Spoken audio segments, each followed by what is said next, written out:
Let me ask you a question. Do you dream about starting a business? Because you are here, I assume you will answer yes to that question. But let me tell you that you are not alone. Millions of Americans and many immigrants came here because they share that very dream. And yet not everyone has the courage to get started. Congratulations. Because you are here and have purchased this program, you have taken the first step toward turning your dream into reality. Hey everybody, Jerry Williams with Dynamic Business Concepts. And I simply cannot tell you how excited I am that you have decided to explore the possibilities of starting your own business and that you have decided to trust us as you travel down that road to fulfilling your dream. Before I get into the program, I would like to tell you a little bit about myself and my background. I have been in management positions since the age of 19 years old. I was in production as well as in executive positions. My education has never ended and hopefully never will, but the basis of my education is a BBA in management from a business college within the University System of Georgia. I consider myself a successful and experienced corporate executive. The reason I say that is not to pat myself on the back, but is to let you know that I have been there. I've made a lot of mistakes, have a lot of successes, but from those mistakes and successes, you can benefit. When I left the production supervisory world, I went to work with the bank and spent a considerable amount of time and years working every single department within the bank, learning every facet that I could of the banking experience. I left that career because I had the entrepreneurial desire. Having had that desire, I started my own business. After working for over a year on my business plan and doing the research, I was able to open that business with a single store. That business turned out to be both retail consumer goods and services. I was blessed to build a great staff and to expand operations from 1 store to 7 stores within a very short period of time. Presently and on a weekly basis, I work as a consultant with those wishing to start, expand, or grow their business. And this is where you come in and why I am excited for you and for myself. I am really excited that I'm able to help others wanting to start a business. As we go through this program, you will gather a lot of information that will help you to determine whether your business model is doable or not. You will also be able to determine if you have the fortitude that is necessary for you to be successful in business, and you will be able to determine if the pursuit of owning a business is good for you and your family. In the last book that Zig Ziglar wrote called Born to Win, there is a chapter entitled Get the Right Advice. This chapter starts out, and I will quote, "As I have said previously, there is no substitute for experience, and there are 2 ways you can acquire experience. One is to go out and do things. The other is to benefit from the experience of others. It can be a lot costly to benefit from the experience of others. It can be a lot less costly to learn from others' mistakes and successes. With Dynamic Business Concepts, you will be able to say, I'm glad I did gain from their experience as you move forward into the business process." Most people start a business because they are tired of working for someone else. They feel they can work at their leisure and control their time if they start their own business. The numbers show that most business owners never grow past a few employees and end up working hard in their business. In doing this, they never get to the point of being an entrepreneur. If you read the definition closely, you will discover that he is one who organizes, manages, and assumes the risk of an enterprise. If you start a business and end up working in the business rather than own the business, you would be better off working for someone else. However, if you start your business with a purpose of growing by managing and organizing, you will be much more satisfied and be able to enjoy life outside of the business. This is very important to know because if you do not keep this in mind, you will always be run by the business and a slave to the business.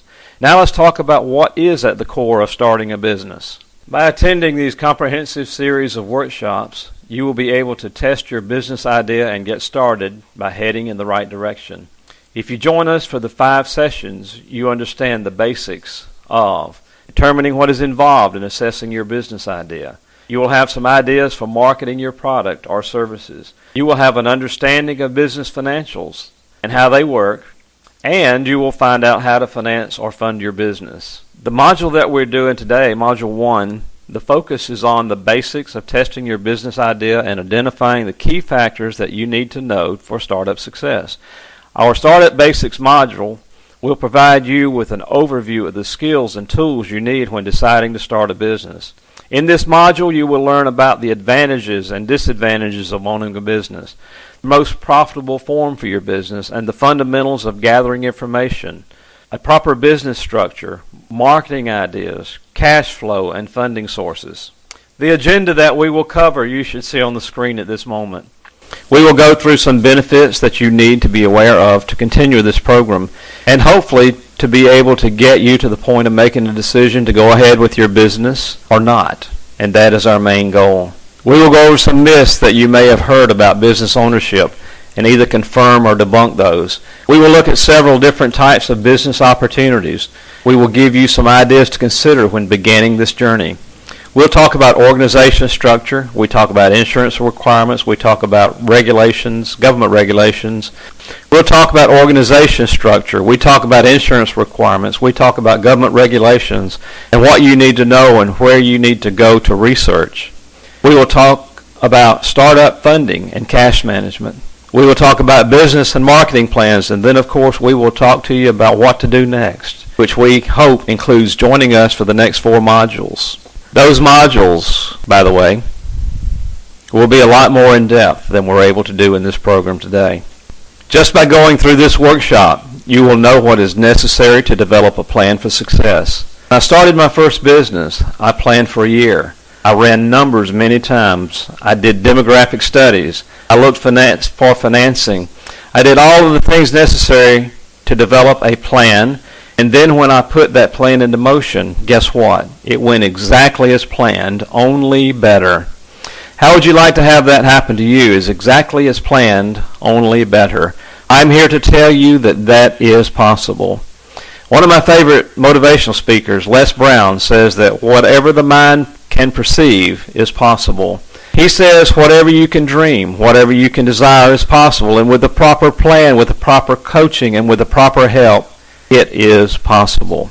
We will walk you through the decision-making process. We will give you the tools needed to evaluate your idea. If you decide that the idea is too hard or you don't have what it takes to push forward, then you will be saving a lot of money and a lot of heartaches by going through the process. With this program, you will be provided with enough information to help you make a decision on your business idea. You'll have the core information needed to complete a business plan for bankers or investors, and you will have the key information you need to get started. Before I get too far into the program, I would like to stop and tell you exactly what information you get if you go through all 5 modules. In the module that you are attending today, the focus is on the basics of testing your business idea and identifying the key factors that influence startup success. Startup Basics provides you with an overview of the skills and the tools you need when deciding to start a business. In this module, you will learn about the advantages and disadvantages of owning a business. You'll learn about the most profitable form for your business and the fundamentals of formation, to include organization, marketing, cash flow, and funding sources. If you decide to go into Module 2, 3, 4, and 5, you will go even more in depth with these things just mentioned. In Module 2, we will focus on your business and give step-by-step guidance in researching your idea, your market, and your competition. We will teach you how to evaluate all of those things. At the end of the business concept module, you will be able to identify your target market, describe your products and services, and collect competitive information to support your feasibility plan. The third workshop, which is a marketing plan, provides you with an introduction to marketing communication methods and tools to maximize your customer reach. The discussion in the marketing plan workshop covers pricing strategies, market positioning, the difference between features and benefits, the different marketing strategies. At the end of the session, you will know how to outline your marketing strategy, how to test your marketing message, how to choose the right sales channel, and how to put your marketing strategy into action. The fourth module is financial projections. In the fourth module, we will help you to better understand financial concepts.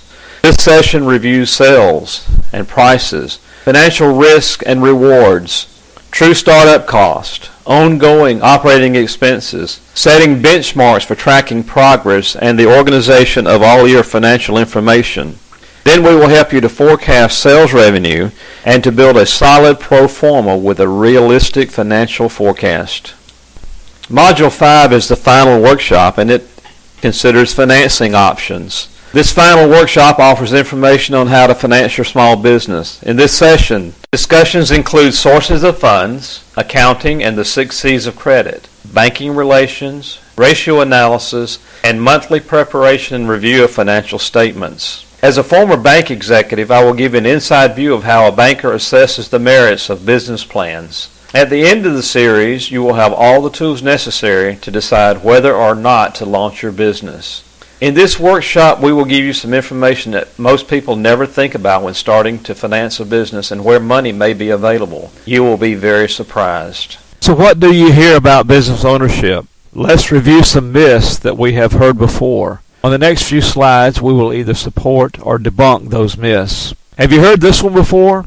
All you need is a good idea to be a successful entrepreneur or business owner. As you can read on the screen, a good idea is a great start, but it takes hard work, research, and planning, plus successful implementation strategies to turn your idea into a profitable enterprise. If a good idea was all that it took, everybody in the country would be in business. A good idea is a great start, but there's a lot more to starting and running a successful business than having a good idea. This will be a good point to mention that you should always be investing in education. If you're planning to go in business, always have a mentor, a coach, a board of advisors. Always have someone that you can share your ideas with who will openly and freely give their feedback.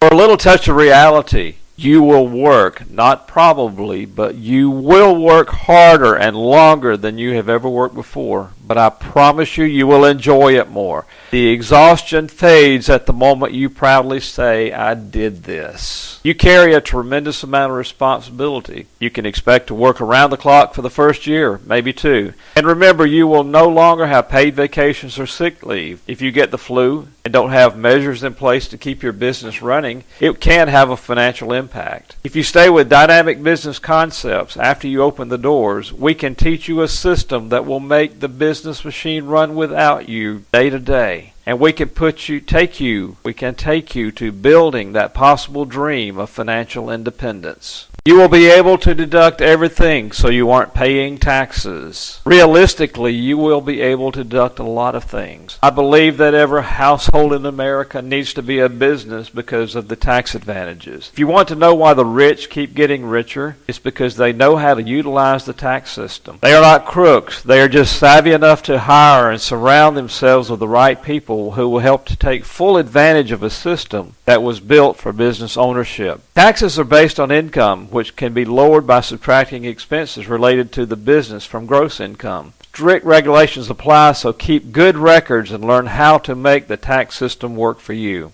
If you work for yourself, you will not have to report to anyone. There's an old saying that says the customer pays our bills. This is never truer than when you work for yourself. While you may not have one boss handling orders, you will have to answer to your customers or your clients. And keep in mind that you will also be accountable to the government, including the local, state, and federal. You may have to answer to the investors, suppliers, vendors, and creditors. The reality is you have many bosses.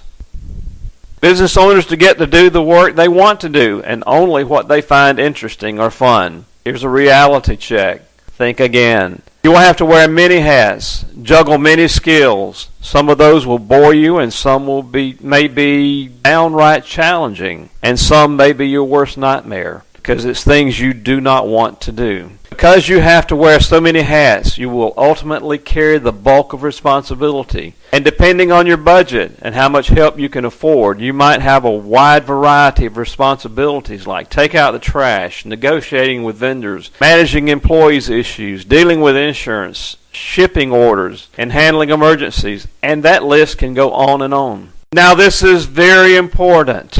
Listen very carefully. If you own your own business, you will be limited to what you can achieve since you will be working alone. I am here to tell you that if you have a dream, if you have the desire, if you have the fortitude, and if you keep other people involved in your decision-making process, then your limitations are created mostly by the space between your ears. Be realistic, but don't trip yourself with self-imposed limitations. You can make a difference. And with a team, with good mentors, with good support groups, you are not limited in what you can achieve. Starting your own business actually unlocks all kinds of possibilities for you and your family's future. You can take control of your own destiny because you decide how hard you want to work. You decide which path you want to choose, and you decide how successful you want to be.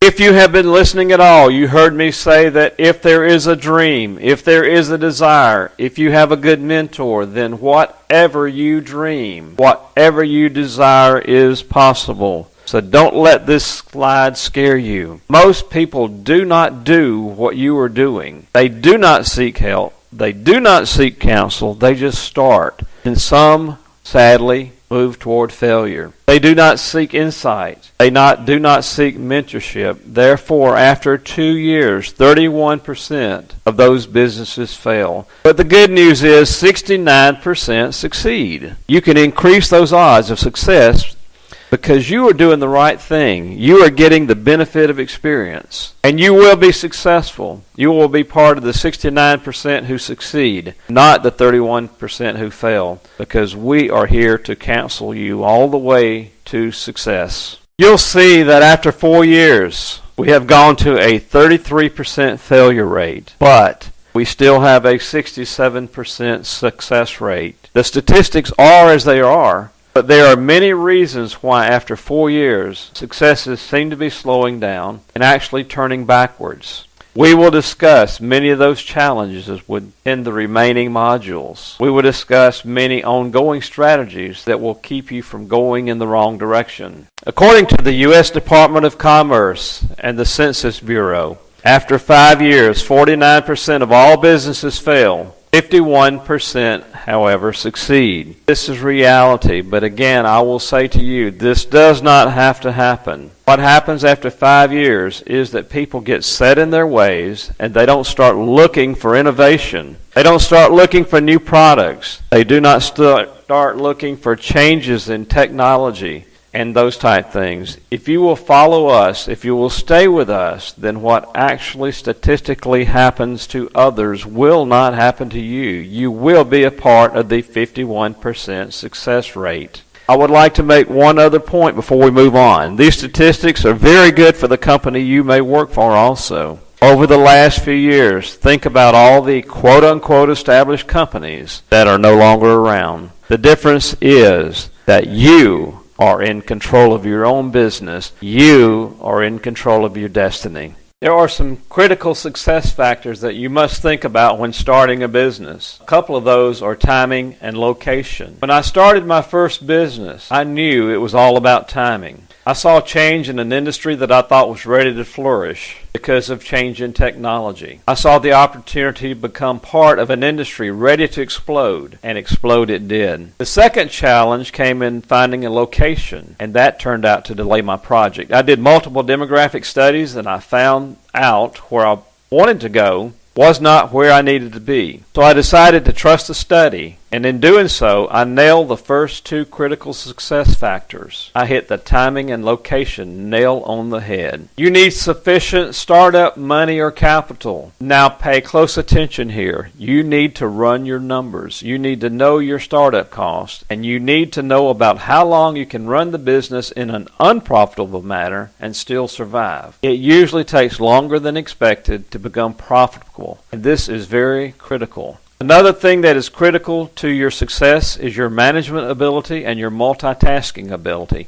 As I have already stated, you will be wearing many hats, and we will cover some of those later. But sound management skills, good people skills, handling stress, and multitasking ability will greatly enhance your chances for success. You must have proper education, experience, and you must be able to choose the right team. My experience in banking and my degree in business management and finance greatly enhanced my ability to run a business. For example, you should never go into the landscaping business if you don't know how to grow plants, or if you don't know how to design, architecturally speaking, a yard, because someone out there knows a lot more than you do. You could, however, overcome that challenge because you have the proper team, or because you have hired the people that have the know-how, and you are therefore able to run a business rather than work in a business. You must have a strong ethic in that you must treat people fairly. You must treat your clients and your customers fairly. You must treat people in the way that you wanted to be treated when you worked for someone else. Because you are wearing so many hats, time management is of most importance. You have to balance a checking account. You'll have to keep up with your accounting you'll have to keep up with your insurance needs. One of the most important things you'll see under this critical success factor slide is what is in red at the bottom. You have to have a willingness to ask for input from others. And that doesn't mean from your family or friends. I have a saying, and that saying goes like this: if I am the smartest man in the room, I'm in the wrong room. You should always surround yourself with people who are smarter than yourself. You have got to be open. You have got to be honest. You must have a good mentor. You must have someone that will look you in the eye and say that what you're discussing is a good or a bad idea. One of the biggest things that can cause business failure is an unwillingness to ask for input from others. Now let's talk about different options for starting or purchasing a business so that you understand you have many choices. When you start a business, there are several advantages and a few disadvantages. As you can see on the screen, the advantages. You are not subject to previous image of the business or technologies of that business.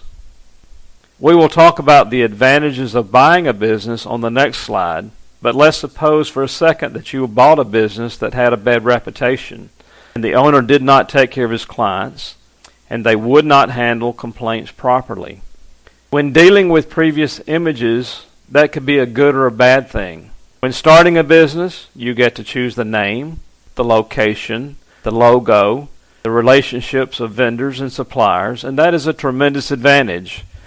You can explore new markets and directions, and of course you can see your dreams come true. The disadvantages. You're starting from scratch. You have no clients, therefore you have to build a client relationship. You must find your customers.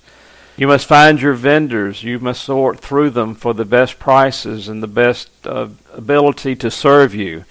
You must make the decision on the location, which means there is no track record, and this may cause a slight challenge in obtaining financing.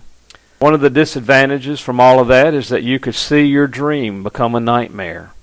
It took me over a year to plan for new business. Months or years can be needed for planning a startup. I have started several businesses in my lifetime, but I am a strong advocate for buying a going business, and here's why. You have established clientele, meaning you already have customers, which means you have established clients walking in the door, ringing the phones, and you have advertising that may be ongoing, and you can take advantage of that situation. I know it is not as important as it once was, but if you miss the threshold of the Yellow Page deadline on starting a business, you've got to wait a year before the next edition is out. When you buy a going business, you get established suppliers that are familiar with your business. You do not have to go out and apply for credit with all those different vendors and suppliers. You have a location and you know a certain amount of monies are coming in each month. When you buy a business, the quality is known and the name is already established. When you buy a business, typically the owner will be available to help you get familiar with the finances, the marketing, clients, customers, employees. Therefore, the owner will be helping you to build and run the business in the spirit of a smooth transition. By buying a business, you can always review the financial records. Therefore, you know what it can and will do. And when you buy a business, it's easier to obtain financing. We have experience in buying businesses with nothing down and have experience with buying businesses with very little out of pocket. As a matter of fact, I worked with a set of clients recently where the person wanting to purchase the business had zero credit and zero cash. The owner, the guy wanting to sell the business, told me that what I was trying to do was impossible. until he met with me and decided it was possible. In this particular case, we were talking hundreds of thousands of dollars. I have bought and walked away with cash in the bank and had a business that I was able to turn around within 30 days. Whatever you can conceive is possible with the right help, the right mentor, and we at Financial Control have the experience you may need. Now the disadvantages. There can be potential hidden issues like debts, reputation, or loyalty to the owner. We always recommend that the seller signs an agreement saying they will not compete with you for a number of years. You can also have out-of-date inventory or transfer issues, and of course there is no guarantee that success will continue even though it is most likely. Always get professional advice when considering the purchase of a business. Records need to be reviewed by an attorney and an accountant. You may want to work with an experienced business broker who can help you navigate the many processes involved. One warning: never, ever buy a business where the owner says, "I'm doing a great amount of sales, but I can't prove it because it's all cash, and I do not want to report it to the IRS." Let me state this very clearly. Never ever buy an established business based on pro forma numbers that are not provable. Again, never buy based on pro forma. A franchise can be defined as a right granted to an individual or group to market a company's goods and services within a certain territorial location. There can be more advantages than disadvantages to operating a franchise, since it is like buying a business in a box. Profitability can vary widely with franchises. Some locations may just net $40,000 a year after expenses, while others may net six figures. And just because a sandwich shop does well in one town, there is no guarantee of equal success in another town. Although the franchise would have a well-vetted formula for establishing locations. There are many advantages to buying a franchise. When you think about a McDonald's franchise, a Burger King franchise, Subway franchise, or any franchise that has a proven name and proven systems, and if you can afford it, then there are several reasons that you might want to go the franchise direction. The advantages: proven image, proven product, proven service. Think about the national marketing that McDonald's, Burger King, and Subway have. If you have limited experience, you would get a lot of education that we talked about in one of the earlier slides. If you buy a franchise, the franchisor will make sure you get the proper education because they want to make sure your success is their success, because they know if you fail, they fail. Another thing to talk about is that you get training and professional guidance and continuing of the consulting relationship. The franchisor is going to monitor and mentor you all along the way. They can help you to change and reinvent the business every 4 or 5 years if necessary. And you can talk to other franchisors for help and ideas when needed. The disadvantages. Sometimes you feel like you have loss of control. You may feel like you're not always your own boss. And the disadvantage of your franchise royalty fees. Sometimes these fees can range from 3% up to 10%, which will affect your pocketbook. If you have a franchise, you may be limited on your locations, your operational boundaries, and the choices of the products that you sell. And if you have a franchise, you have a binding contract that could be very difficult to get away from if you wanted to do that. And, of course, if you have a franchise, the problem of the franchise is also your problems. It is a good idea to set up an office in the home, not only to minimize office distractions, but to justify the home business write-offs with the IRS. Some people struggle with feeling lonely when working at home. You can make up for this by getting involved in your local community, attending the Chamber of Commerce mixers, volunteering, etc. The greatest advantage is a very convenient work location because you save time by not having to commute to the office. You can work in your underwear.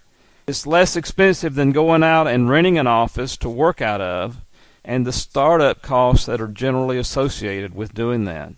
You have a flexible schedule if you want to or need to be with the children in the morning. There are many tax advantages to using your home. A portion of your square footage can be used for depreciation, apportioned to the use for business. All utilities, your phone bill, your insurance. You can use children to do some of the work.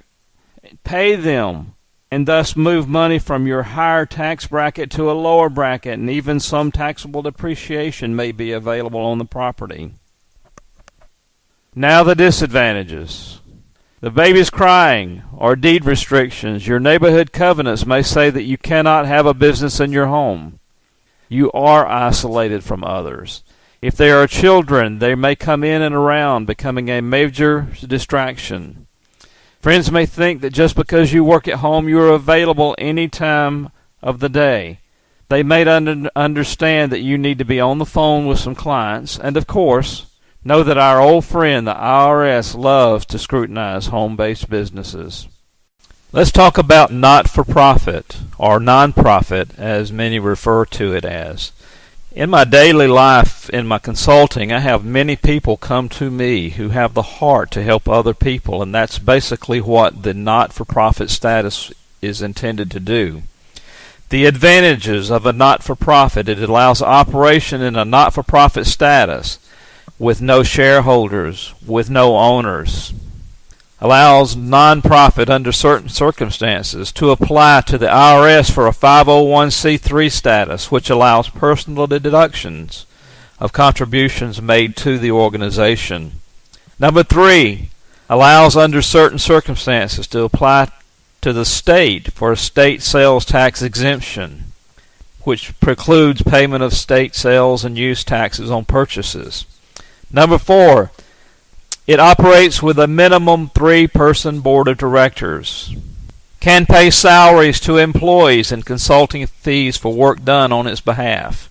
Number 6, may qualify under certain circumstances for government or foundation grants for special purposes, like developing workshop series on small business development. Generally, this requires the non-profit corporation to also qualify as a 501c3 organization. Number 7, operates much like a for-profit corporation with a board of directors, with officers and staff. As with a for-profit corporation, officers, directors, and employees are not liable for the acts of the non-profit organization. Therefore, they have some legal protection. Disadvantages of having a nonprofit. Number 1, corporate cash flow cannot be distributed to the shareholders or high-level managers. All must remain within the organization, as there are no owners of the corporation. Number 2, not-for-profit corporations are not entitled to 501c3 status or sales exemption. They must apply and qualify for such status at both federal and state level. Number 3, creating and seeking federal 501c3 status and state tax-exempt status is complicated and requires assistance from an attorney well versed in this area of law. Number 4, not-for-profit corporations are generally operated for educational or charitable purposes and cannot profit those who created the organization through either distributions or sale of the business or its assets, although you can pay the staff, including yourself, a salary. Number 5, nonprofit organizations often but not always rely heavily on donations, long-term contributions, and grants in order to maintain operation. A very few are able to operate without public and without private support. Examples of significant nonprofit corporations: Boy Scouts of America, the American Red Cross, Girls Clubs of America. Let's talk about internet-based business. There are several types. Advertising based on business models. Attract visitors to their site and then sell advertising to companies who wish to reach those visitors. Yahoo is a good example of this. Retail is when you have an online storefront where people come to buy something. Amazon is an example. Forum-based businesses. eBay is an example. Instead of selling products like Amazon or selling advertising like Yahoo, eBay simply acts as a place for people to interact. In this case, that means buying and selling goods to each other. The members of eBay are the ones who actually sell or purchase items, and eBay simply earns a share of each sale. Advantage to web-based businesses. Lower startup costs. The capital required to start an online business is significantly less than bricks and mortar business. You save on lease, you save on overhead, and you save on staffing cost. It's an expanded reach. You are not limited to a physical location. Anyone, anywhere can access your site, thus broadening your market. Convenience and accessibility. Customers can access your information or products when and where they want, 24 hours a day, 7 days a week, 365 days a year. Flexibility. You can run your online business anywhere. You're not restricted to one physical location. You can run it while sitting on the beach. You can run it while sitting in the house in your underwear. Disadvantages to a web-based business. Number one, conversion rates. The average internet conversion rate is around 2%, which is about 2 sales for every 100 visitors. Even internet businesses that typically have higher conversion rates, like catalog sales, only have an average conversion rate of 6 to 7%. Number two, low barriers to entry. Should you find success with your site, a competitor can easily emulate your work and cut into your market. Number three, visitor expectations. Customers have varying expectations for brick and mortar locations depending on the industry and the brand. This is not the case online. Customers expect that every site they visit, regardless of the industry or brand, should be aesthetically pleasing, easy to navigate, present current information, and offer easy methods for purchase, delivery, and returns. Failure to meet those expectations could translate into a loss in business and reputation. Number four, no personal contact, limited sensory info. Customers can see and hear your products but cannot touch, taste, or smell them. Doing business online does not allow for engagement of all the senses nor for personal interaction, both of which can influence a purchasing decision. Now let's think about our business journey. When thinking about your business journey, you must be able to honestly evaluate your personal characteristics in order that you determine as to whether you have the necessary characteristics for success or not. Let's talk about success characteristics.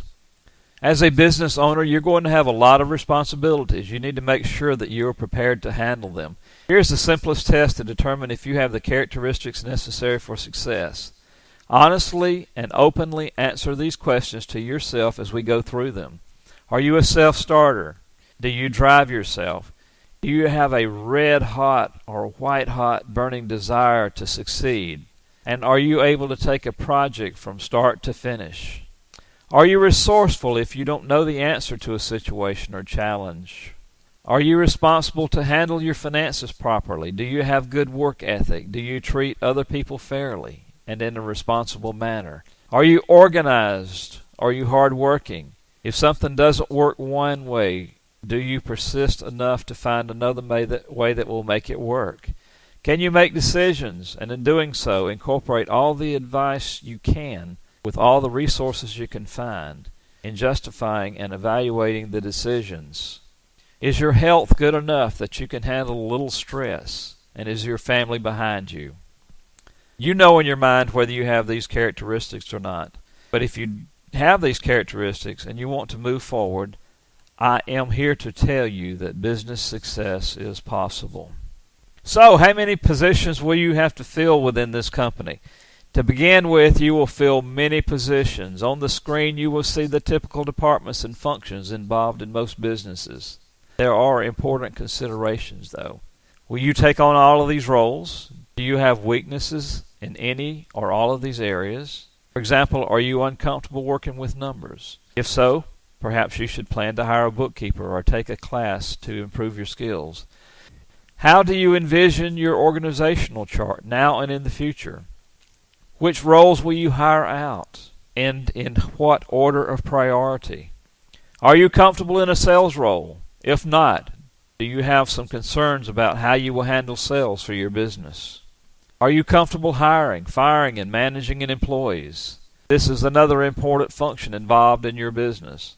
Look closely at the chart and get an idea of what you can, what you are willing to do, and what position you may need to outsource or hire an employee for the performance of that task. Eventually, we want you to have one position, and that being the position of CEO, and having other individuals in other positions. If you stay with our company, you will at some point be able to place your business on autopilot and enjoy life to its fullest. Next subject we'll talk about is marketing. Marketing is essential to bringing in clients or customers. It can include a variety of functions: internet campaigns, email marketing, direct mail, word of mouth, business networking, paid advertising, trade show booths, and much, much more. What's most important is that you identify multiple stages that you will use to bring customers to your business, and most importantly, why they should use your company. When looking at strategies to bring clients or customers into your business, always remember that marketing reflects your company image for branding purposes. Remember that marketing is anything you do to get and keep a client or customer, and always remember that your product or service will not sell itself.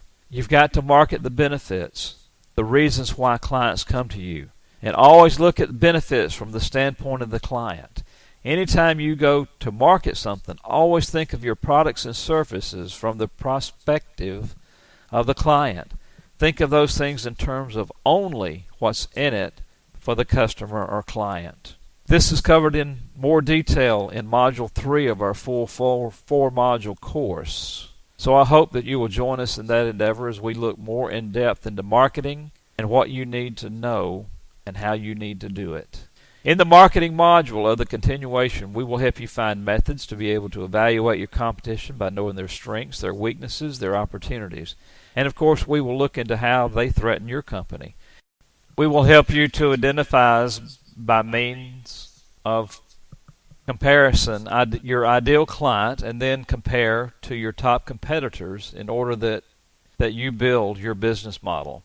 In the marketing module, you will gather much information which will help you to identify your products and services, set proper and competitive pricing strategies, identify target markets, and ways to reach them.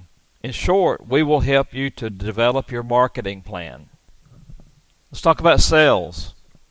Selling focuses on the needs of the seller to convert product or services into cash, while marketing focuses on the needs of the buyer and the need to satisfy the customer through the products or services offered.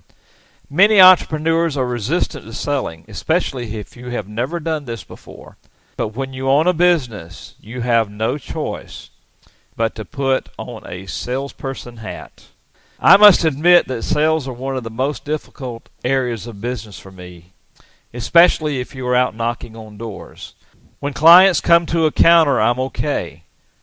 But it is just when you go out and knock on doors, that really kills me. And someone put that in perspective for me recently. They mentioned that it was an issue with me, and it was an issue of pride. Ouch, that hurt, but it was true. You have got to throw your pride in the trash, especially to get started. There's always going to be some type of customer contact in the sales process. It does not matter what type of business you're in, from internet to not-for-profit. You will be where you must talk with someone, and you will talk that someone into passing their dollars onto your enterprise. That in itself is the beginning of the sales process. If you do what is required and learn what your prospects do, where they go, how they spend their money, and with whom they spend their money, then you've gone a long way in finding prospects. Once you have identified who they are and what needs you will fill, then you are ready to make your presentation. These presentations may have few benefits, but the most important thing the prospect needs to know is what is in it for them. What do they get from doing business with you? When you know what you can do particularly for them, you are ready to prepare your offer or bid, close the deal, and process the order. We just covered marketing and sales process. However, before you can clearly define these areas of business, you must consider what is needed to clarify those two processes. Here we were beginning with the end in mind, and now we're going back to help you to identify some things you need to know in clearly working into the marketing and sales mode. You must clearly define what products and/or services you are offering in physical terms. If you are a heating and air conditioning company, you could have products like replacement filters, or air conditioning/heating products, or humidifiers, or even clean air freestanding systems along with the repair and maintenance services. With each product or service, you must consider the functionality and how the packaging is perceived. In one company of which I was president, we spent a lot of money to make sure we had the best quality. However, in our markets, we were competing with all the big box stores and drugstores, so we needed the best appearance with our packaging. To have less than an elaborate package on an elaborate product or service will always diminish the value of your goods, so always consider the quality of your goods or services and package according to perceived value. Who needs your goods is a major part of your target market evaluation. Mercedes would never identify everybody as someone who needs their product, nor would any of your markets be so naive as to consider that they are for everyone. Identifying who needs you or your products is a very important element when defining your products.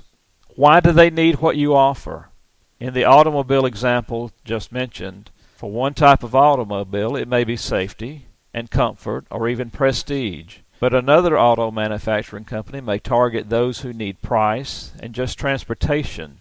When you know answers to some of these and make your decision as to who you want to serve, then you can differentiate your goods in order to show how you are better than your competition. And then clearly define who needs your products and/or your services. Market positioning is very important, and here are some things you need to consider. What kind of market will you be selling your product to? Who is your competition? How do you intend to distribute and merchandise your product? If you have a physical presence with a retail storefront, each and every product must be located in the best place for customers to easily find them. How will you attain, produce, and deliver your products and services?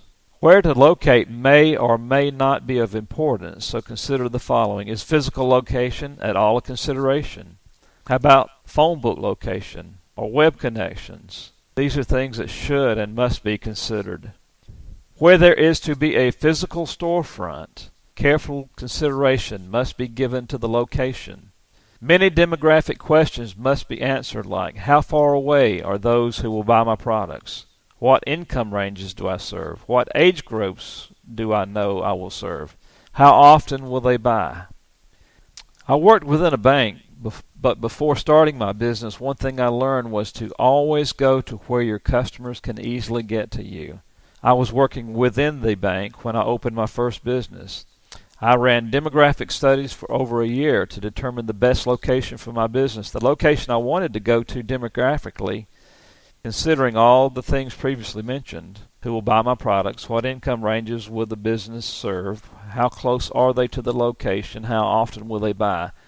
The answers to these questions did not prove the location that I thought I wanted to attain was the best location. I eventually went with the numbers and chose a location in a growing area, and yet undeveloped for the most part. The decision was a correct decision. My business took off and grew in a phenomenal manner within a very short period of time.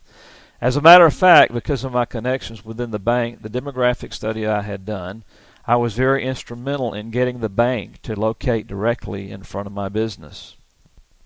My advice to you is to do your study, prove the numbers, make the decision, and move forward.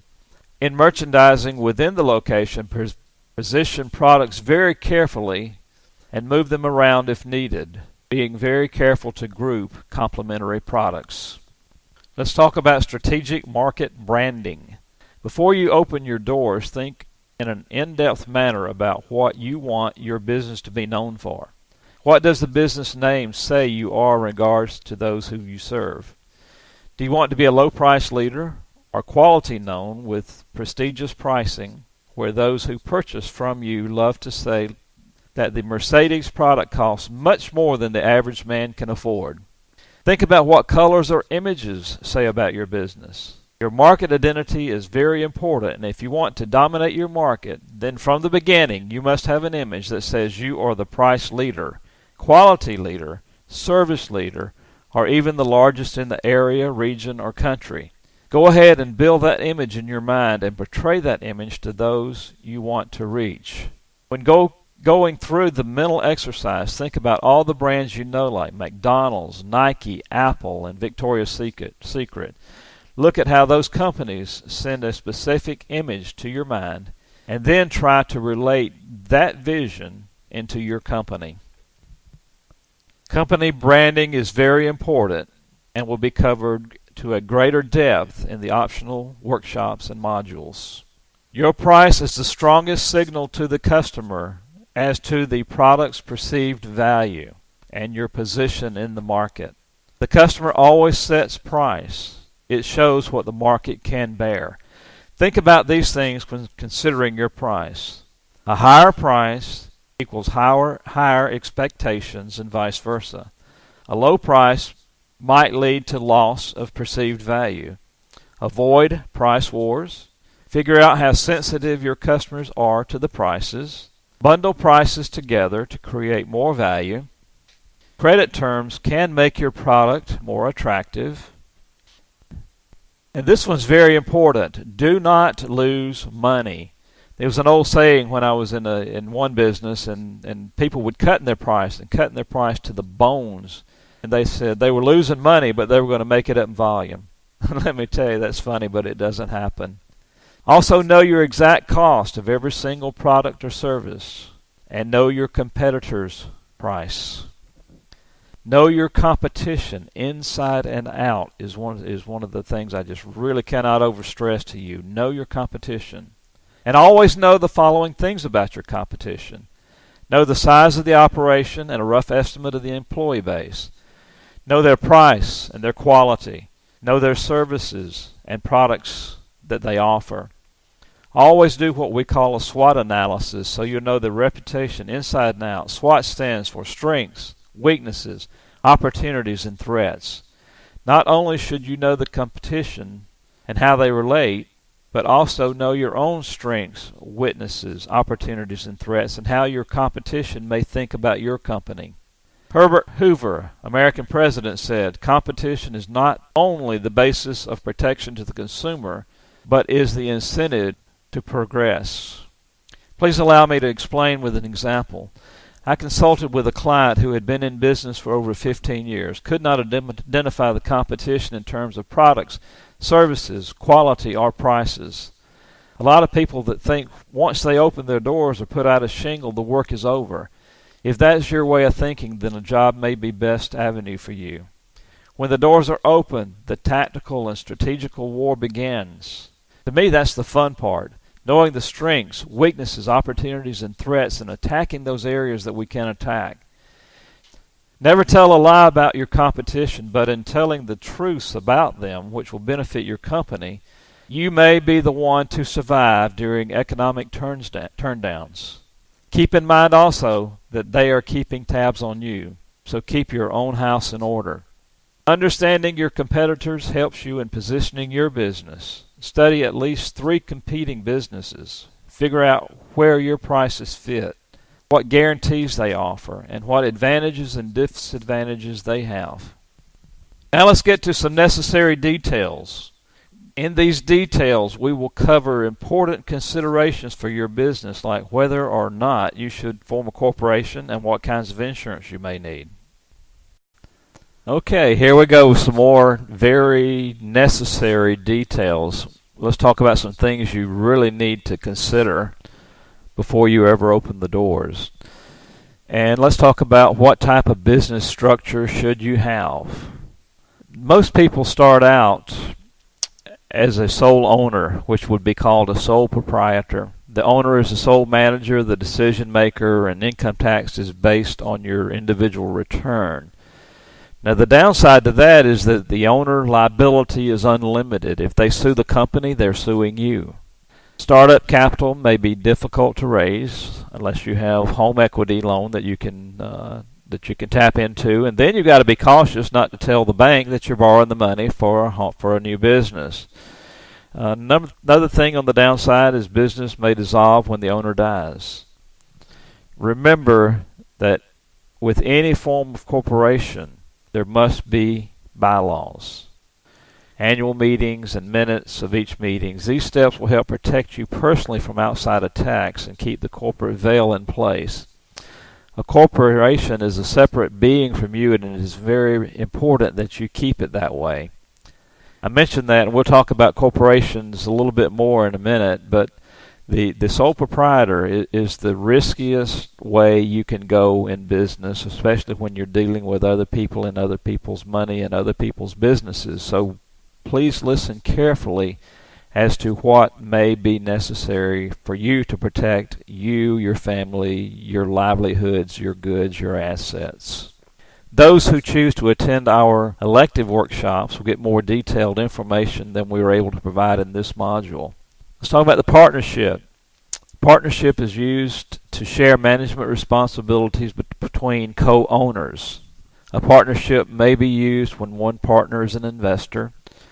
And income tax, let me restate that, income is taxed at the partner level. That means that when the company makes money, that all the profits or losses are paired or sent equally to the partners. An LLC offers limited liability protection for owners. It's not difficult to form, and it has a lot fewer rules and restrictions than corporations. The downside of an LLC: if partners are involved, there is a need for a partnership agreement, subject to state franchise fee and income tax, some restrictions on the owner, and of course restrictions on transfer. LLC offers a lot of protection, and it kind of works as a partnership or a proprietorship does, in that the monies are passed up to the personal side for tax purposes. When you deal with a corporation, which most people refer to as a C Corp, it's expensive to form and maintain. The corporation is has more extensive legal requirements. Profits may be taxed twice if you pay out dividends. And of course, the corporation itself is taxed as an individual, so it's taxed with the state and with the federal government as far as income tax goes. Another form of corporation is an S Corp. We just talked about a C Corp. Now let's talk about an S Corp. Profits only taxed at the shareholder level. Limited liability for shareholders and withholding tax advantages. The downside of an S Corp is that it's limited to 100 shareholders. Shareholders must be individuals. That means it cannot be another corporation. It can be a certain trust or estates and may not include partnerships, corporation, or non-resident alien shareholders. When considering this type of business structure, you have two advisors that need to be involved: an attorney and a tax specialist. The decisions of what type business structure you have should not be taken lightly, flippantly. They must be given a tremendous amount of consideration.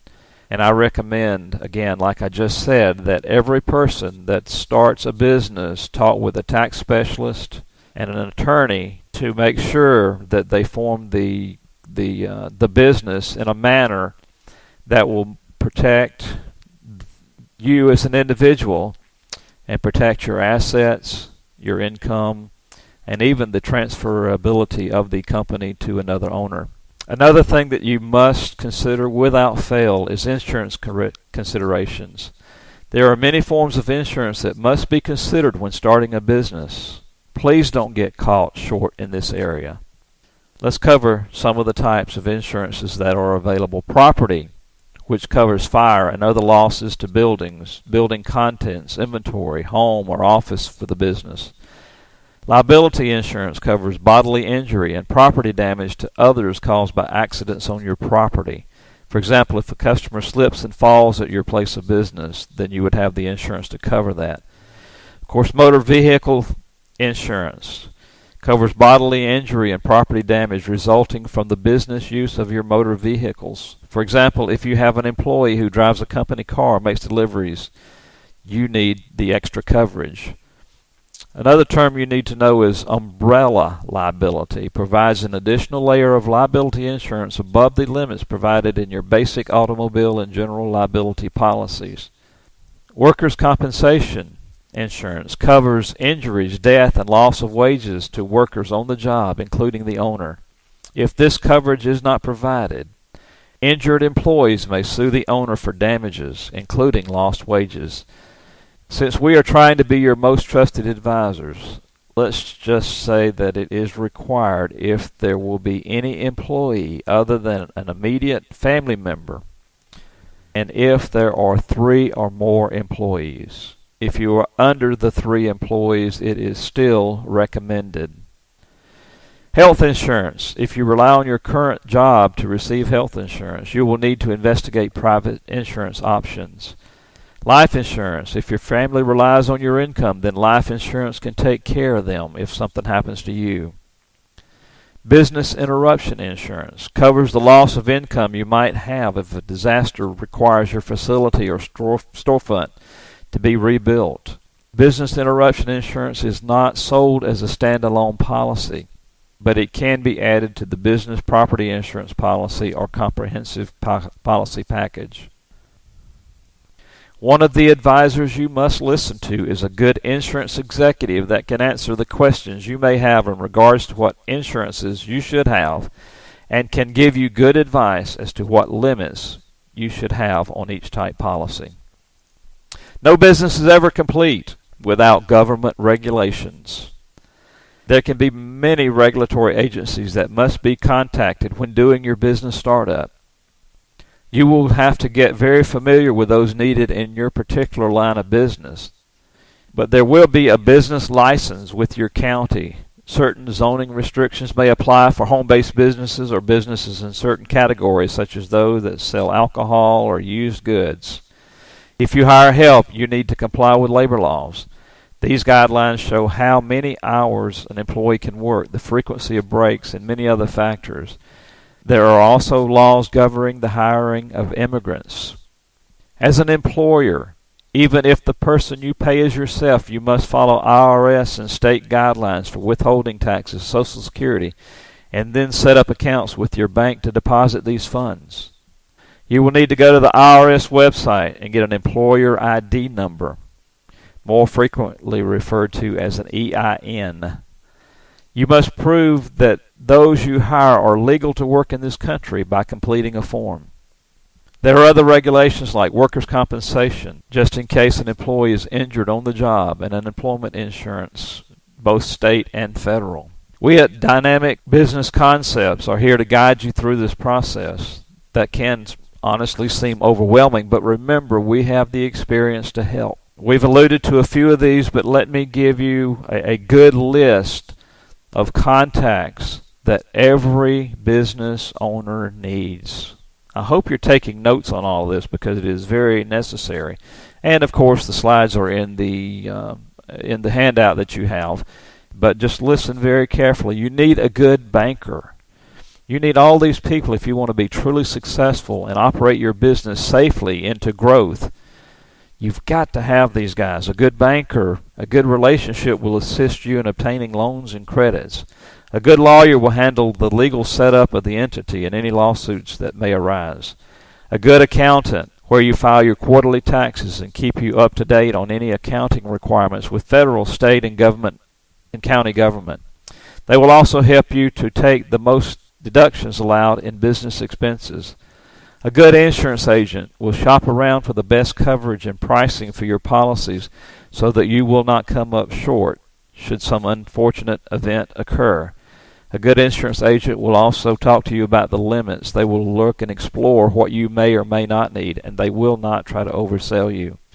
And of course, you need a good mentor or coach or consultant like the folks at Dynamic Business Concepts, because people like us will guide you through your ideas and act as a voice of reason. We act as a voice of reason because we have experience. We have all started businesses. We have all consulted businesses. We have grown businesses. We have what you need to keep you from making the mistakes that others and maybe even we have made. There are an awful lot of people that will just go put a shingle out and will say, I'm going to start a business. And they don't go through all these considerations that you, the wise person that you are, is considering right now. A lot of people do not even consider their budget. Some people are in a position where they can't because they have got to do something and do it quickly. And I certainly understand those people and the situation they're in. But let me ask you a question. Are you financially ready to start a business? Let's determine that. To truly make this consideration, you must first determine your monthly budget. This is on a personal side. This includes mortgage, rent, groceries, entertainment, utilities, child care, medical care, clothing, gifts, allowances, every dollar that you spend. Consider whether you should scale back your monthly expenses by eliminating extras like premium cable and daily lattes. Outstanding debt will impact your future credit and be an added burden when you are on your own. If you're making a decision to quit your job and pursue your business, make sure you have at least 6 months, that is 6 months, in living expenses saved. Also consider whether you can start your business on the side while continuing your present employment. Again, while I can certainly understand that some people must start a business because of layoffs, firings, and maybe running out of money because of those events, please look at what you must do and plan for your personal world before going into business. If you must move fast, contact us for a fast start program for you. In the next few slides, we cover some specific things you need to consider, like your startup cash needs. Understanding your starting cash needs is essential to the planning process. Until you know how much you need, you can't properly plan to launch your business. The type of business will largely determine the funding required. Businesses generally range from high capitalization to low capitalization in the following order. Manufacturing, obviously, with equipment and all those type things, will cost a lot to get into. Restaurants, a lot of equipment for tables and cookers and those type things, a lot of investment. Retail, you have a lot of inventory and some fixtures, so the inventory is the biggest thing. Service would be one of the cheaper things, like someone going into the air conditioning business that already has some of their materials and some of their tools and can buy wholesale. And then, of course, consulting business would be one of the lowest monetary entry type businesses there could be, except for the marketing aspect. But again, when you rank them in order, manufacturing, most expensive, restaurant, retail, service, consulting would be the order of priorities as far as money goes. When doing your planning, consider the tools and equipment necessary for the business you're in. You need to know how much money may be needed to build out the space, be it retail or office space. There may be office or retail furniture like desks, filing cabinets, computers, chairs, sales counters. Of course, there will be proper licenses and permits and fees like trade organizations and chambers of commerce if those are important to you. A good inventory of the things needed to operate your business, paper, pens, brochures, retail sales items, and more that may be specific to your industry. You must have the reserve funds for working capital because it may take longer to get started to making a profit than you planned for. Hopefully you will not need these funds, but it is better to have them than to not have them. Consider your daily operating cash. We just covered reserves, but remember while you are planning that many things are expenses in an ongoing fashion. The things listed on the slide are reminders that if you don't make one penny, you still will have bills to pay. You will have salaries, rent, taxes, insurance, advertising. Principal and interest on any loan and utility payments must be paid sometimes, even before the doors are opened. In Module 4 of the elective course, we will cover these items and you will receive guidance in completing your financial projections. A lot of people go, where are their sources of capital? A lot of people that come in my office are actually looking for grants. Those are very hard to obtain. Not impossible, but very hard to obtain. Some people think of capital as money or cash, but the definition of capital is as follows. The cash or goods used to generate income either by investing in a business or by a different income property. Or capital is also the net worth of a business, that is, the amount by which its assets exceeds its liabilities, or the money, property, or other valuables which collectively represent the wealth of an individual or business. While looking at the slide, you will note two sides. The left side is called equity, and the right side is called debt. If you think about the definition of capital just given, you will see that it is related to equity side. Equity or capital can come from personal savings, 401k, or retirement monies. It can come from family or friends, from other partners, other investors, or even from things you may already own and are putting into the business. The debt side of the slide signifies the other source of capital. Bank debt, or loans, or credit cards used to fund the startup operation. Going back to the debt side, keep in mind that the money by family members may not signify ownership because the family member loaned you the money and did not invest in the business.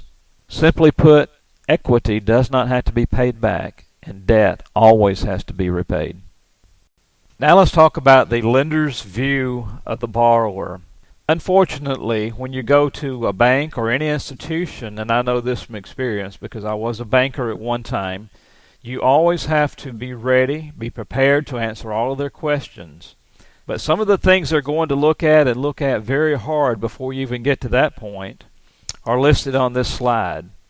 When borrowing money, you always know the person making the lending decision or institution will consider, do you have the required commitment and character needed to reassure repayment to the debt?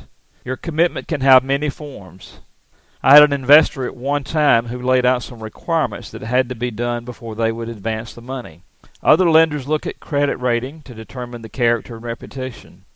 They will always determine in their minds if the cash flow projected is going to be sufficient, and if something should happen, will the collateral or liquidation value of the company cover the loan. An assessment will be made as to whether you have enough industry knowledge and how much skin you have in the game by how much you have personally invested. They would like to evaluate your financial history to determine if you always move financially in the right direction or not. When looking at your financial projections, are the projections realistic or not? As we have mentioned previously, do you have the necessary management and other skills needed to run the operation? And of course, it must be determined as to whether or not a very strong evaluation of your competition has been performed, and is that information believable? These are not the only things they're looking at when they make the decision. They look at your posture, they look at your confidence, and they want to know, if you're applying for financing, then a solid business plan with financial projections will be necessary. Completing the other modules in this course will help you to develop the plan necessary to apply for financing. While looking at this slide, you will see some very important things to remember in regards to cash. Always and from day one, have a separate bank account for business purposes. It is too easy to borrow from the company, and it is very difficult to give the accountant good information when business and personal finances are intermingled. Keep a small petty cash fund for items that may be needed on a daily basis. Hang on to that cash and don't pay bills early unless there is a good financial reason to do so. Make sure the bank account is balanced monthly. Have you ever heard the saying, cash is king? That is a very true statement. So let me tell you about 3 fundamentals of sound cash management. Have adequate cash and a reserve fund at the start of the business. Manage cash on a daily basis or on certain days of each week. Prepare and maintain a cash projection for at least 6 months into the future. Here are some things you need to know about cash management.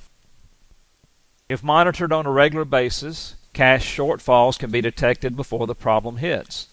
Always keep historical information in your mind. For example, you may have a seasonal business where sales will drop at a predicted time, and therefore you must plan ahead for those times. Before we move on, please listen very carefully to this next statement. A good and successful owner or CEO keeps control of all cash at all times. This will be covered more in depth in Module 4, which focuses on financials.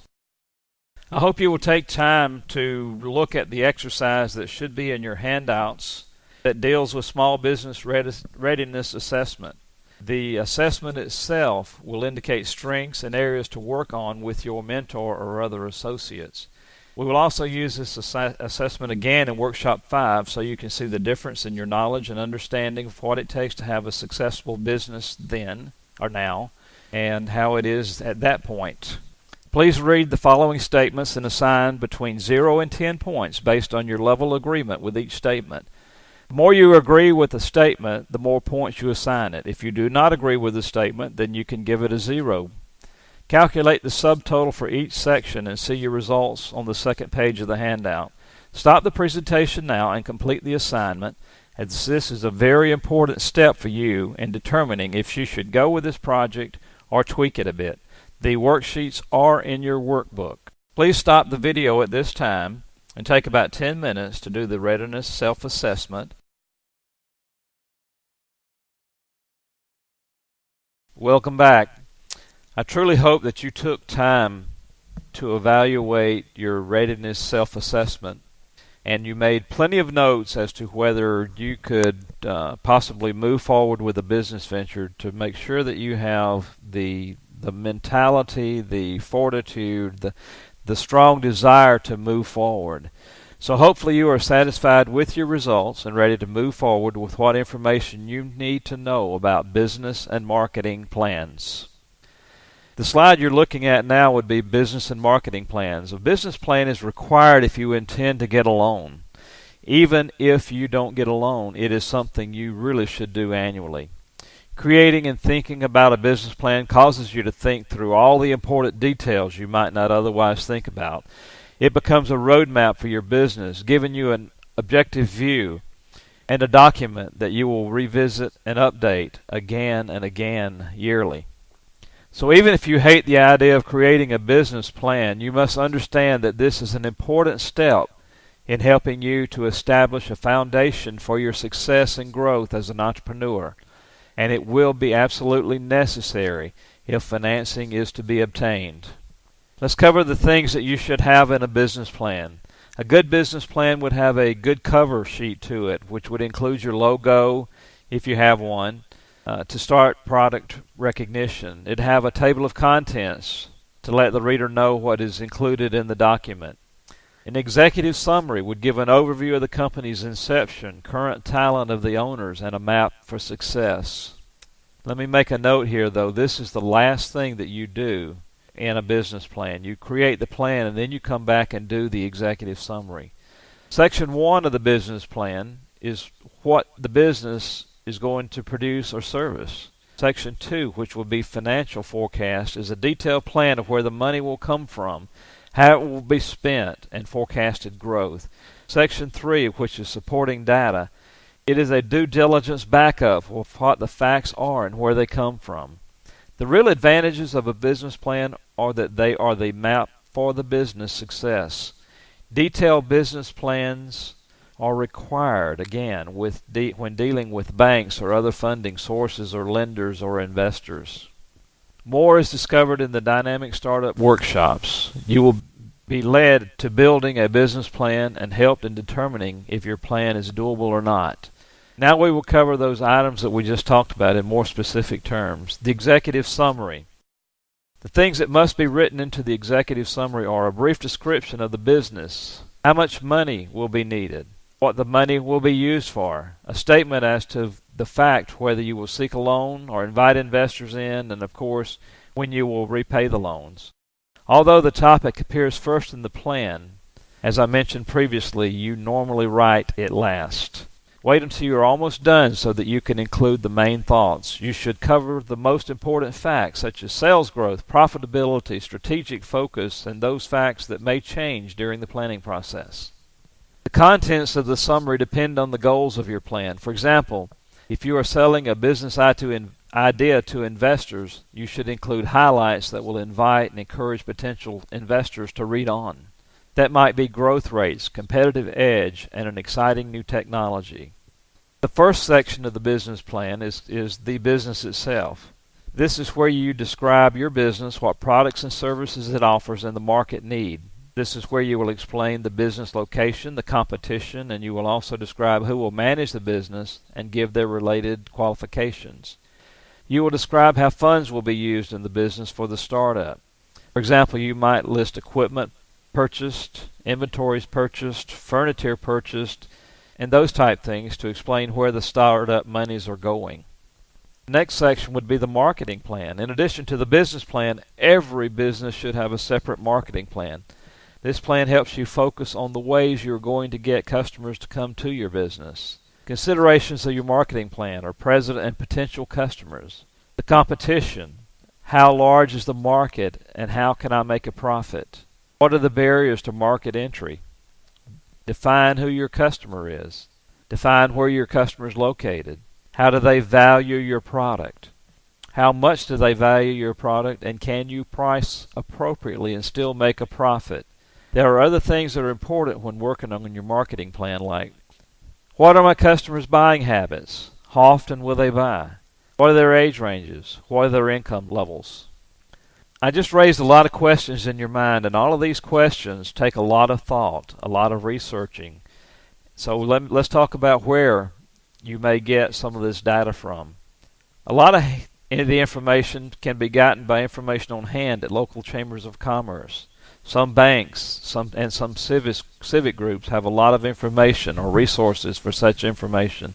Don't forget your local libraries and trade associations, and the fact that even though you may not go the franchise route, they may send you a package with plenty of information to get you started. On the internet, you can find census data and many different demographic statistics just by searching.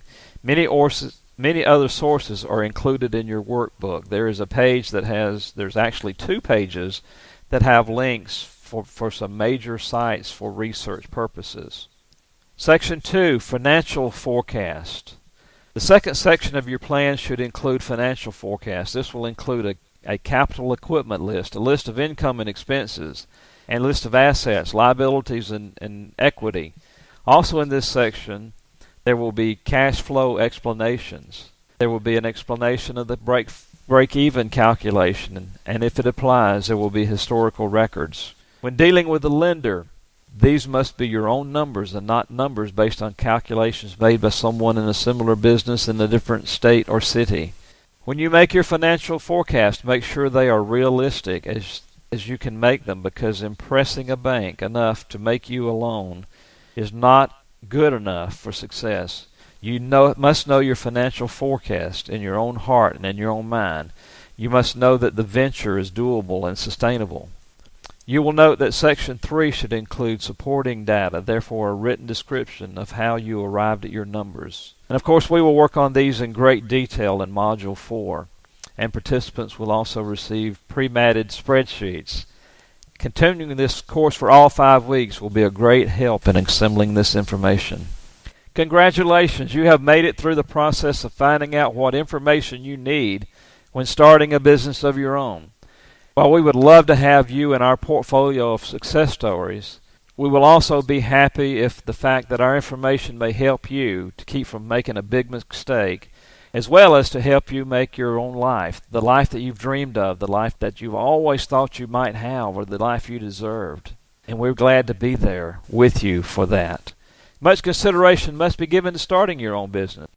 As a reminder, here are some of the highlights of what we discussed. As you remember, we talked about the myths you may have heard about business ownership.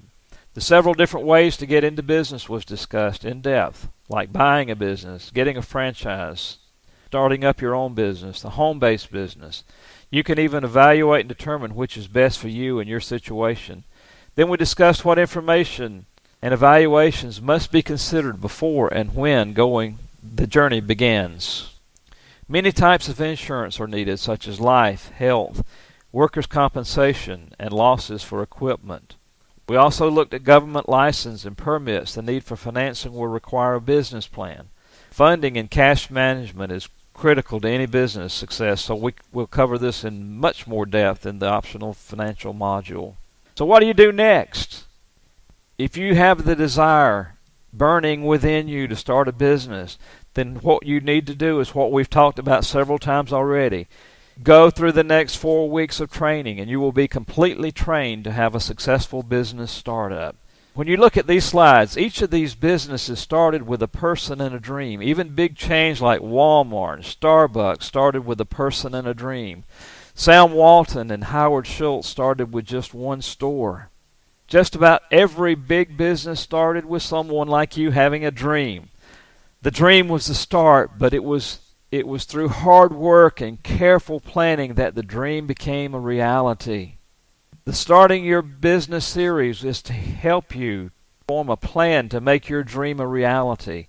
We will help you to analyze your ideas and set your business up for success. You still may be wondering, what do I do now? Well, number one, be well prepared to proceed by signing up for the Dynamic Business Startup Workshop, where we will test the feasibility of one or multiple business ideas and start work on business plan and financials. We still hope that you will defer your decision about going into business for yourself for now, but don't give up on your dream. Work with our staff to polish your data. If you're already in business, talk to us about your options and consider our dynamic business concept for growth of your company. Included in that program are ways to grow overnight and to how to build a business that can run without you. As a quick reminder of what you can learn in the remaining programs, you will go more in depth with all the subjects discussed in Module 1. We will cover your concept, your marketing plan, and business plan with many examples and ideas. You will be trained to look at things most business owners don't look at, such as financials and the importance of monthly reviews. This one module will save many businesses from failure and is essential for growth and in giving the entrepreneur the ability to run a business rather than work in a business. We'll talk about funding sources like banks, SBA, private money, investors, and I will give you one source that many never think of, not even bankers and many investors. As a matter of fact, this one idea in getting funds is so good that with a good business plan, other individuals, relatives, friends, and others may want to loan you money or invest in your company. This one idea is more than worth the cost of the workshop. Again, if you have that burning desire that is needed to start a business, to run a business, to control your future, to not be worried about layoffs again, then Peter Drucker says it best. The best way to predict your future is to create it. So let me ask you a question. Are you ready to begin that journey in creating your future? Would you like support along that journey? If you answered yes to those two questions, sign up for our consulting coaching or the continuation course by visiting jerrywwilliams.com. If you are ready, Dynamic Business Concepts is ready to add you to our list of success stories. If you are going forward with or without us, please look in your workbook and complete the vision statement form by including your business name, the overall purpose of your business as to why you're going in business, a good review of what products and services you're going to offer, and the values your business will live by. Please consider this from your customers' or clients' standpoint. When you're in business, your viewpoint does not matter. What does matter is your clients, what they want, what's in it for them. That's bottom line, all that matters. You've got to find out what they want to be able to pull them in your doors. If you sign up for the next 4 modules, this is what you'll get. 4 successive weeks of extensive training, of hours of instruction, either video or web conference. We will give you 2 hours of one-on-one consulting with one or more of our consultants. You can use this time to discuss any misunderstandings you may have or send us your business plan for review and discussion. We will furnish you a template for your business plan and your marketing plan. We will show exactly where to go to get Excel financial templates and many links to resources absolutely necessary for researching your project. The extras are worth thousands in themselves. The price of the next 4 modules, and all mentioned, is only $199. Again, visit our website, Jerry W. Williams, and use the PayPal link to make the payment today. Look over the screen while I talk, and you will see many other benefits to becoming involved with us. I have mentioned several times a burning hot desire. Let me relate that to Rocky. Everybody's seen the movie Rocky. So in the movie Rocky, there are many times that Rocky was almost defeated. As with Rocky, the path gets rough at times, but the win more than outweighs the near wrecks. The road can be pure heck, or with persistence there can be great reward like financial freedom, which would include travel, giving more to your favorite church, charity, to your children or other family members. Did you ever hear the sadness in someone's voice when they tell of someone they know who could use some temporary help? And the tone of their voice when they realize that the ability to help is just not available. With a good idea and proper mentoring, as Les Brown would say, it is possible. Living your dream is possible. Whatever you desire, whatever you hope for, whatever you purpose in your heart is possible. And with our consultants, and your strong desire, we can help you to start and grow the new venture as a team member. Let's get started together. You do not have to go it alone. We showed you many slides to make you think of the realistic failure rates in negative terms, but let me now project that rate into positive terms. According to the SBA, 67% of all businesses are still in business and successful after 4 years. This is really a good number. Just think about it. Most business startups do not do what you are doing by planning for success, and they succeed anyway. So why cannot you do even better? My favorite book has a proverb in it that says, "Plans fail for lack of counsel. With many advisors, they succeed." We are here to help you with your business dream by giving you support and training from the beginning. This is Jerry Williams, and I would like to say thank you for staying with us through this program. If you have any questions, send us an email to info@jerrywwilliams.com. And don't forget to go to our website and sign up for the remaining workshop. Let me repeat, if you have a desire, if you can see yourself as a successful business person, if you can see yourself giving to those you want to give to, if you can see yourself employing other people, if you can see yourself controlling your own destiny, your own future, then sign up and let us help in that endeavor. Whether you sign up with us or not, I wish you the best. I wish God's blessings on you and your family, and thank you again for giving us the opportunity to help you with this endeavor.